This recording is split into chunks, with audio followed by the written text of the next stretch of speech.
Hey guys, Frank with TITHE.LY, coming to you once again, 9 a.m. Pacific. What are we on, Thursday? Man, it's crazy. I kind of lose track of the days in this work from home environment. But I am joined today by Mr. Matt Morrison. Matt, how's it going today? Good. How you doing? I'm doing awesome. I got the coffee over here Nice. with the pink lettering. Feeling good. Ready to go. Yes, very good. And Matt, tell everyone where you're tuning in from. I am based on Vancouver Island up in Canada. Yes, Vancouver Island, and 5 kids in the house, or maybe 3. Or it could sound like we got 3. It felt like 5 this morning. That's what the coffee's for. I get it. On the live yesterday, one of mine walked in the room and kind of hung out back there, and then put his face on camera and then left. You know, he just wanted to be part of the moment. In COVID, I've had a lot of BBC dad moments already where the kids are just storming in, and you're trying to keep your cool, but you're right. Luckily, we've all learned from that moment, and we know how to keep it together. Yeah, it's the new normal. So, man, if you're joining us on the Facebook Live, or maybe you're on YouTube Live, we're trying to get LinkedIn Live sorted out. But if you're joining us live, thanks for being with us. We've been meeting with pastors and church leaders for the past, this is week 4 actually. So we've done daily Monday through Friday for 4 weeks in a row, just talking to church leaders and pastors, and even some volunteers in kind of all kinds of churches all over the US so far. We're trying to get some international folks in here. We've got Canada represented today. Right? So you're the beginning, Matt. You're the beginning. But just trying to have these conversations with people doing church and what it's going, how it's going for them, how church online has been, live streaming, remote kind of connecting with people, doing everything on video, like video burnout, video fatigue, just talking about all this kind of stuff. So it's been super fun. Today we're kind of deviating a little bit. Matt actually runs our website team at TITHE.LY, amongst a few other things now, actually.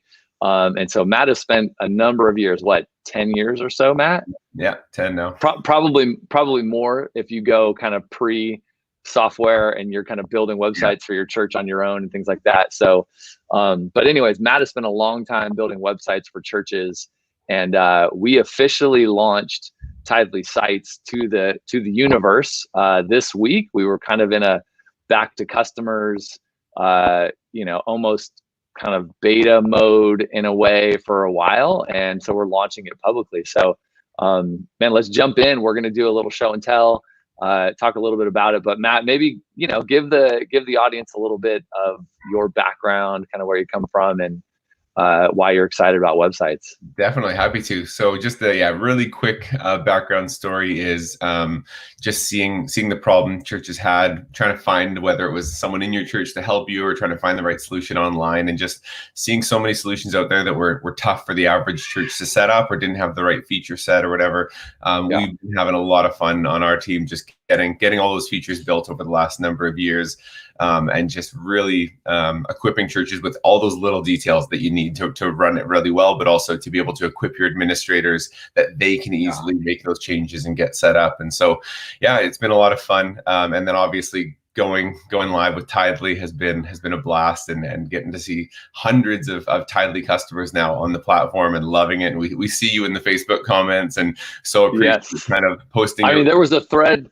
There was a thread the other day, right, in our private Facebook group, which we have in our private TITHE.LY private Facebook group. We're probably approaching 8,000 people in that group. I'm not exactly sure how many churches that represents, but thousands of churches.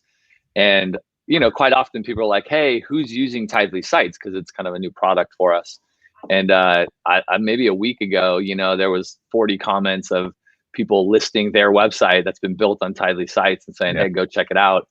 So that was really cool. And we have over 1,100 total customers on TITHE.LY sites today. It's fun. I was actually crunching some numbers yesterday. So I think we launched back to we let our TITHE.LY customers know end of January. We've had probably, I think, over 600 people sign up. And of that, I think we've already launched almost 400 of those websites.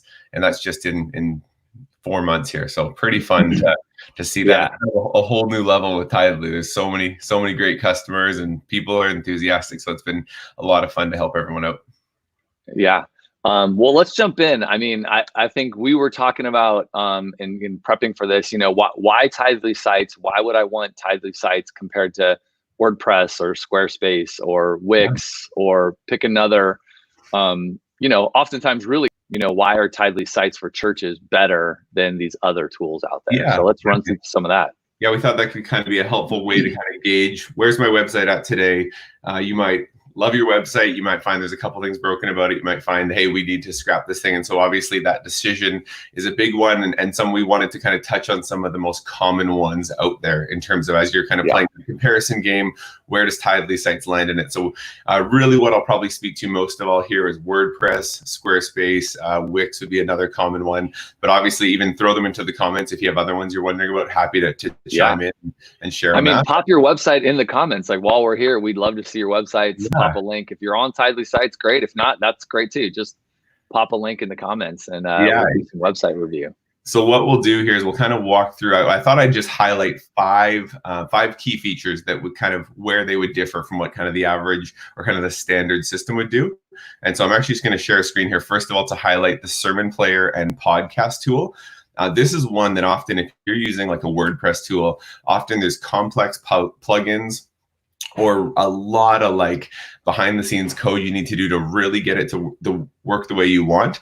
And so with us, right out of the gate, this is probably one of our most powerful features we've built to really allow you to set up a podcast within minutes from when you actually fire up your site. And so right out of the gate, you can upload a new sermon. You can sort them by series. You can upload your sermon notes and have all your different speakers in there, and it's really, really simple to do. And so right out of the gate, one of the major factors of our platform is that we actually have an RSS feed that goes right to iTunes. And so you just have to make that link and connect it, and you have a podcast going right away. So I kind of talk about it like it's just 3 steps, and that's what's crazy, because that's something that often you're either like with a WordPress, I think people most often have to subscribe to a third-party service or use something else. In Squarespace, you're kind of trying to use their media library, but it's maybe not quite doing it exactly how you want. So you maybe end up settling for it. So this is something where we thought, hey, we know exactly what you're trying to do here, and we can kind of set it up in such a way that it works right out of the gate. Yeah, like sermons and organizing your sermons by a series that you're maybe preaching over a number of weeks or even months is a super common thing in the church, right? So, and you want to show, you know, who is preaching, what date it was on, maybe the scripture that was referenced, maybe some topic, you know, tag it with topics. Like there's all these things that are packed into, you know, the sermon player, and then being able to feed that out to iTunes and other places. Yeah. So it's possible in other systems. We've just done it in a way where, like, as soon as you get a TITHE.LY site, you have a great sermon player that you can organize by series. You can push it out to iTunes, and it just works. Yeah. Versus doing all these plugins or manipulating another system that wasn't really built for what churches do specifically. So it's a little bit, although you can get there, but it's just not easy, right? It takes a few more steps, a little more effort, a little more knowledge of the platform. Yeah, and then in addition to that, for anyone that's watching that maybe already has a TITHE.LY app or is considering a TITHE.LY app, is that all you do is drop one URL into your TITHE.LY app settings, and right away your sermons automatically sync. So my church would have a TITHE.LY site and a TITHE.LY app, and we never have to update the sermons in our TITHE.LY app because it happens automatically. So lots of different plug and play functionality there, which is great because it saves you the time of having to add things in multiple spots, which is nice. Yep. Yeah, so that's kind of the first one to highlight. The second one I wanted to touch on was something we released a couple of years ago called blocks. And this was the ability to basically, so many content management systems will kind of give you a text area to populate the content of a page, or just be limited in kind of the structure. And so we wanted to blow that out of the water with the ability to really build out any page with whatever kind of format and functionality you wanted. We didn't want you to be limited by the content, because sometimes if you've got someone who's custom coding you a website, you can just have at her and tell them exactly what you want. But if you're using a content management system like a WordPress or Squarespace, you can feel a bit limited by it. And so what we did was basically create this ability for you to come in here and create a block, and you can add all types of things: image links, galleries, videos, events, news, sermons, and it does go on to any page of the site. So whatever you want to put on any page, we've made it possible for you to do that. And so you can kind of see here this I'm new page or visitor page. We kind of talk through what it would look like to come visit the church, and we kind of tell a different story using some different images here. And so it really kind of helps the page feel really dynamic and engaging rather than just a really long block of text or anything like that. So this is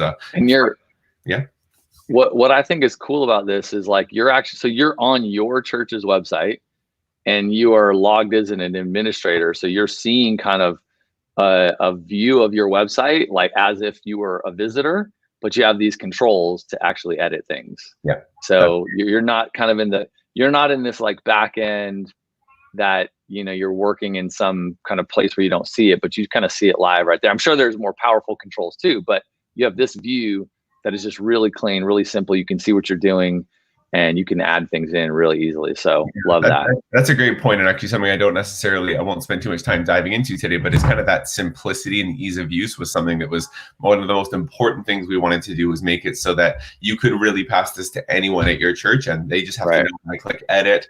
They have to know that this allows you to move something a little bit. They have to know that this would let you edit the image. So we basically say, if you know how to send an email, if you have that level of technical capability, then you know how to edit this website.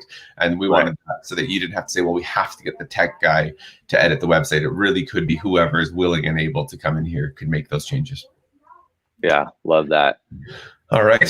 So the next feature that was pretty church specific and fun to build was the events calendar. Now, this is funny. I spent a little bit of time trying to find an events calendar right now because so many churches' calendars are running empty as it goes as we kind of push through COVID. But so 10th here was a great example of a church who's still got their calendars running. And so just to highlight something here, so many times churches for their events will just kind of drop in and maybe a Google embedded calendar, or there's some kind of WordPress built-in plugin, and you're just displaying all of your events really in probably a mode similar to this.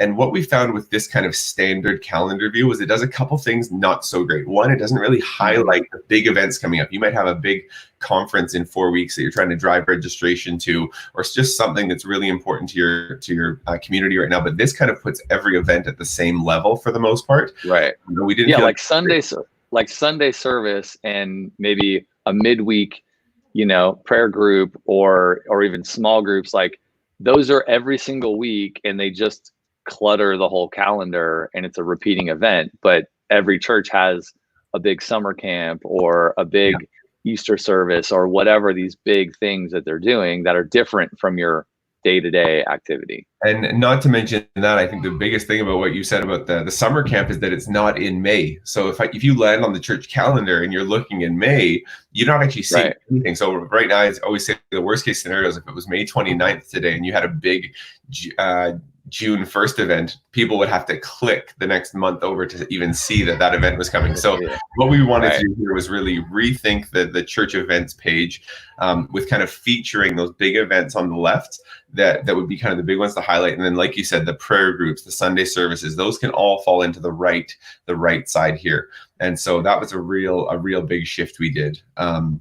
That I think helped really highlight those bigger events coming up. In addition to that, we actually distribute the events throughout the site. So we have event blocks you can add in other pages. You can associate the event with ministries. And so if you had, let's say this sanctuary course was a course especially for young adults, you could associate it with your young adults ministry and have that show up over on the young adults page. And so just a really nice picture where you're not having to go add it in 5 different spots to make sure that people see it no matter where they come. And then probably like big events could be on the homepage, right? You could have your kind of feature events showing up on the homepage. You could have your young adults events showing up on the young adults page. I don't know what other, maybe you're like middle school ministry events on the middle school page. And then you could have this big kind of calendar page where everything is there.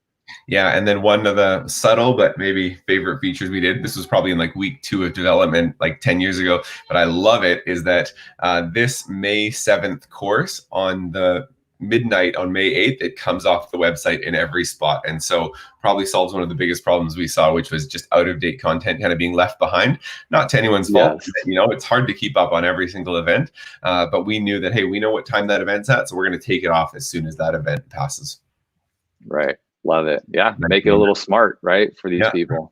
Yeah, that's right. And then another thing I wanted to just highlight, especially kind of in the season of COVID right now, is the ability to highlight your small groups. So we've got a bunch of different page layout abilities, but there's a really great way using our collections system to be able to kind of post all your different small groups. So, and again, the whole way this looks might look a lot different now, and that you're not sending them to address. Maybe you're sending them to a Zoom link, which is awesome and a great way to get people connecting right now. But we still want to let people know, hey, here's the different groups our church is running, and here's how you might sign up for one. So you can actually maybe something to highlight here is there's the ability. So let's say Robin, her page is a little bare right now, but we know that Robin has a great, vibrant small group running, and she can actually kind of spruce this page up. We can give her permissions, create an account give her permissions to come and make this page whatever she wants. So she could keep it really simple, but she could also post some fun things for doing. She could post a gallery of what her small group is, where they're meeting, or she might post a location or a contact form to say, hey, we'd love to pray for you, or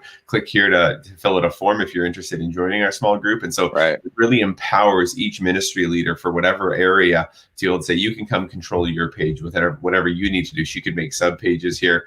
And so there's lots of different kind of abilities there that, again, might be challenging to get with another platform where you're kind of assigning them really specific functionality. So if Robin logs into her page, she can actually come in here and she could post a sub page, she could add events, news, she could have her own little blog running here, whatever it would be. You kind of get the idea that, but there's just all this power for her to set it up. And I think what this helps is preventing or kind of avoiding the problem where ministry leaders will go create their own websites because they can't quite manage your main website the way they want. And so they go create their whole own website. They've got multiple online presences to have to manage, especially if that ministry leader leaves. Now you got to shut it down.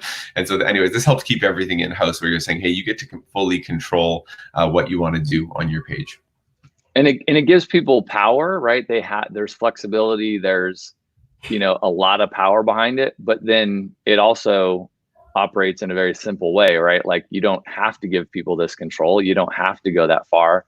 You can have a great young adults page and be done. And the events show up on it that need to show up, and they fall off when they fall off. And there's an easy kind of, join the young adults ministry kind of form or something, but it can be very simple, or you can also go very powerful and have a bunch of different people being administrators. So love that. Yeah, that's absolutely right. So one thing I just wanted to quickly highlight here was what Salt Creek Baptist Church is doing with their news alert. So this is a really powerful feature where you can actually put up a site-wide alert, especially as kind of things are changing in real time on us right now. You can actually— every church has the site, some kind of thing going on the top of their website right now, right? Like what's going on during the coronavirus. The ease of doing this is you just make a news post, and then there's just an option that says mark this as a site-wide alert. And so every single page of their website right now would have that alert at the top. So no one's going to miss it no matter where they come. If there's something you really want to highlight for people, we make stuff like that really, really simple as well. And we won't even dive into this just for the sake of time, but we have a whole email newsletter platform built in here where you can actually send out kind of email blasts to your congregation. So there's lots of different power there. You can grab your recent news updates. You can grab your sermons and your news and kind of distribute them out by email. So that's really fun. And then I'm also just kind of highlighting some other great churches that have set up here. These are all just in the last couple of months. These guys have all launched, which is really fun, but they've done a great job. Yeah. Oh, I saw download the TITHE.LY app. Yeah, that's right. Exactly. And then probably the last big thing to highlight here is this alert we're seeing at the top right now. Next live stream starts in 1 hour, 41 minutes. Yes. For all the churches meeting at home or remotely or not physically, right? This is the big thing. Like Church Online, every church had to go figure this out. Yeah.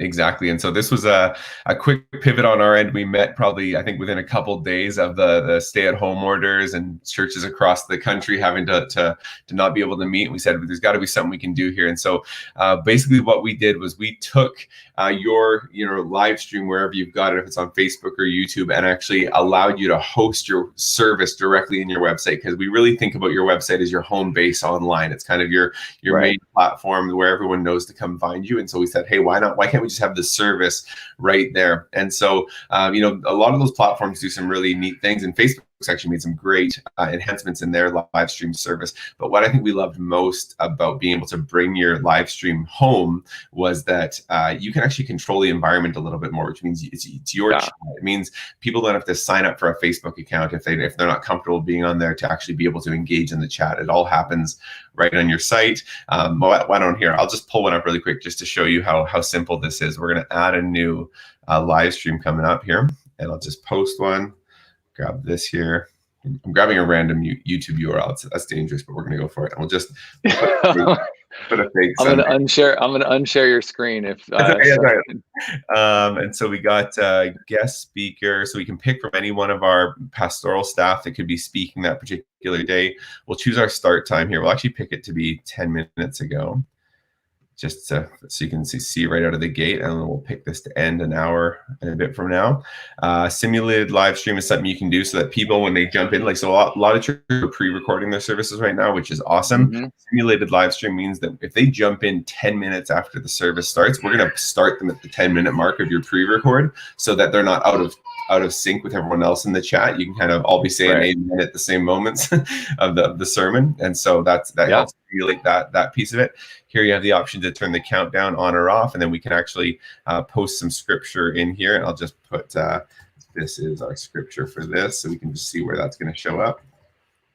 So here I'm going to need you to type out your favorite memory verse right there, Matt. Yeah, okay.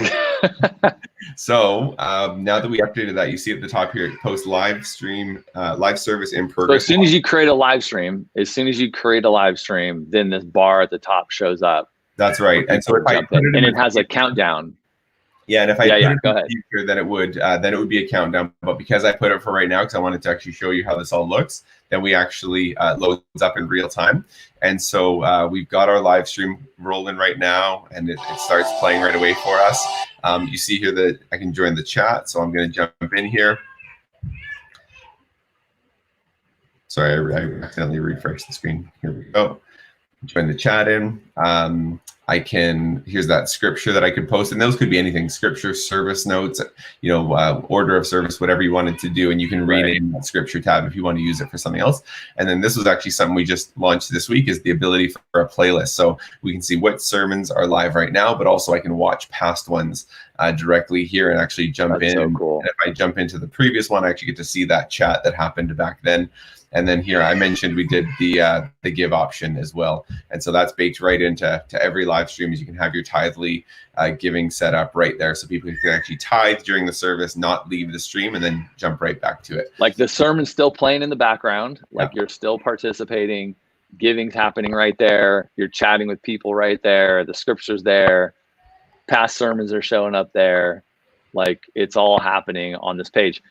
Like, Matt, give us your, couple of thoughts on like why churches are gravitating towards doing live stream this way. Why have it on your website in this environment versus sending people to YouTube or Facebook or wherever else? Yeah. I think just the couple of points I was thinking there was around kind of getting to like create this to be your own, like that you kind of control the environment, you know exactly where to send people. There's not this idea about go to Facebook, but you have to kind of follow this link or get through that path. I know so many people have difficulties kind of trying to find the right stream, or they end up watching an old one. And so to control that whole space, I think makes a really big difference in terms of you just go to your website /live, and they're going to get it every time. Or just go to your website and click on the watch live at the top. That's really nice. I think getting to, again, control that archive, it's all here. The versatility, and that you can use whatever streaming platform you want. Again, that if you're doing Facebook, which has some great wins, again, it kind of can count out people who don't have Facebook or have chosen not to be on that social network. So some different wins there. And yeah, I think like you don't need an account. You don't need to be on Facebook or YouTube, or you don't need an account to kind of get into these places. Yeah. You get to, and people can still chat. So I didn't have an account. I just put my name in. Now I can chat with, the church as the sermon's going on. So, love that. I'm going to steal John Holcamp's thunder a little bit here. I know he's going to have some big announcements in the next couple of weeks here, but our apps team is actually working on the integration of this right now and is about to deploy the ability to stream your live stream in sync with your app. So again, it's your whole church kind of tuning in collectively at the same time. Your chat's going to be synced up to your app. So some really fun things. Again, we're kind of keeping it in-house. Makes all the difference because you can control that space that much more, but pretty fun to have that ability.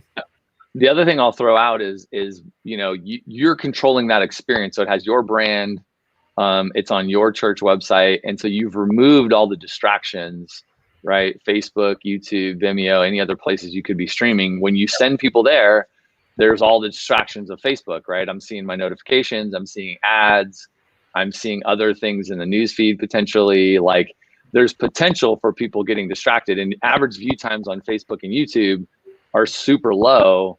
And I was talking to a streaming provider, it might've been earlier this week, and they were talking about how watch times on the church website when the stream is embedded right there are through the roof in comparison to what you see on a Facebook or YouTube platform. Right. So there's definitely something going on in terms of keeping people's attention and owning that environment, the brand, the control of the chat, all those kind of things. Yeah. So, actually, we don't often talk about future features. I'm kind of breaking some rules here, but one other thing, just another win we're working on right now is that we started this conversation by talking about the sermon player. What we're going to be doing right now is actually setting it up so that when your live stream ends, it's going to automatically post it into your sermon page.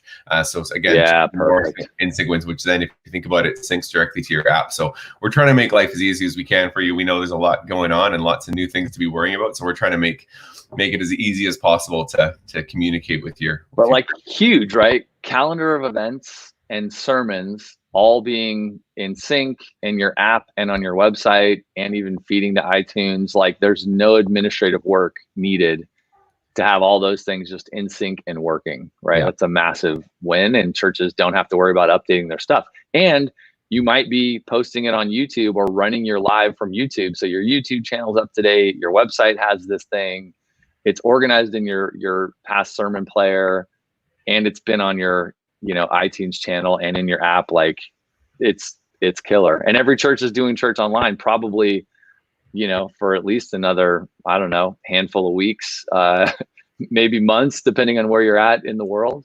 Yeah. So yeah, it's a really big deal. Yeah.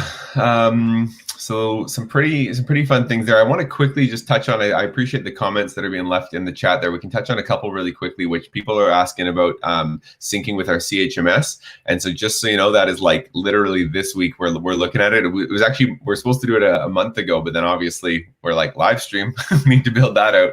So it got pushed a little bit, but we know, again, the way we talk about syncing with apps, we'd love to have that same functionality for you with CHMS. So we're going to be building some of that stuff in because we know, syncing is great. For sake of time, maybe we can get to the comments in the chat on that kind of in the weeds type of stuff. But what's the plan? Like if I'm a TITHE.LY customer, or if I'm new to TITHE.LY, how do I get TITHE.LY sites? What's the pricing look like? Like, let's talk about that a little bit. Yeah. So standard pricing right now is a setup fee of $149. And then it's going to be a $19 a month subscription going forward. So that's pricing that I just say that, but I'm like still crazy excited about that. That's for what we're giving you. Again, there's like 4 or 5 services baked into the website platform that could cost you $40, $70, $80 in other places. And everything is built in for 19 bucks a month. So really, really fun in terms of being able to, again, just give churches great software, like industry leading software at a really affordable rate. So we're loving that. But the reason we really needed to get live this week is we got a special promo right now where for the month of May, we're actually waiving that setup fee. So there's no charge to get going. The only charge you'd see is the $19 a month that get billed after 30 days. So really, if you want to kind of jump in and test it out, you're have at her because now's the time to get started. Yeah, jump in, right? It's $0 to get set up. You get the great live streaming kind of product. Giving's obviously baked in, all these other things. If you already have a TITHE.LY Church app, it's going to plug in there really well. So yeah, hopefully we're making it really easy. And our team kind of comes alongside to answer questions. There's a very easy kind of DIY builder, right? You pick a template, you modify some things, you get some of your content in, and then you can publish your website. And we've had churches, go live in a day. Right on the fast side, right? The really fast ones. So we've made it, pretty easy. to get up and running. So yeah, man, no setup fees. That's pretty cool. So if you're a TITHE.LY customer today, you're already in the family there. If you log into your dashboard, you'll see a sites option in the left side. And if you click that, you'll actually see it's a $0 setup fee, and you can be started like literally 10 minutes from the moment of watching this. You could be editing your new website and getting going on it. So that's really fun. If you're not yet with TITHE.LY and you're kind of seeing this for the first time, hearing about this, then just let our sales team know. They'd be happy to kind of answer any of the questions you have, get you set up, and they can have you editing your website today. Yeah, and it's $19 a month USD for I saw a question in the chat, and yeah, we allow Google Analytics to be turned on in TITHE.LY sites, so you can it has all the, we didn't go deep on all the things. It's so much deeper than what we showed you guys today. So maybe a workshop sometime on all the depth. Yeah, like if we want to go, we probably need a bunch more time. But if you want more info, guys, just either chat us below, or you can use hello@TITHE.LY, or you can go to our website and chat, and we can get we can do a kind of deeper demo and answer a bunch of really specific questions, because we probably just don't have the time to do everything today. But yeah, Matt, this is awesome. Thanks for joining today. Anything we want to tell folks, like as we wrap up here, or? I think we covered the gist of it. It's fun.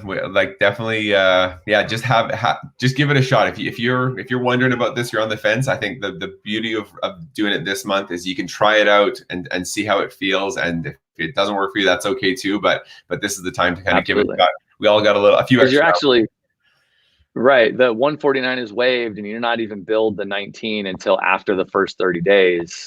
So the first 30 days is essentially free. You can come in and play around with it, but once you get the church online portion set up and everything's kind of working, man, there's really no reason to leave. It's as cheap or cheaper than what you'd be paying for a Wix or Squarespace or WordPress or anything like that. Once you've added in anything you need to have all the features that we give you out of the box, it's a great value. So man, we're pumped to make it easier for churches to do church online, and to have integrated solutions between their calendars and websites and apps and all these kind of things. So as the TITHE.LY ecosystem keeps coming together more and more, we can deliver on that promise to kind of integrate and make your lives easier. So yeah, this is good stuff. Matt, thanks for joining today. Thanks so much.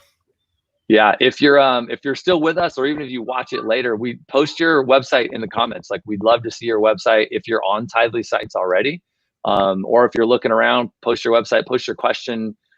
Give the show a like, help us spread the word here. But we appreciate you guys. We'll be back tomorrow with more great content. And we hope you have a great day. See ya.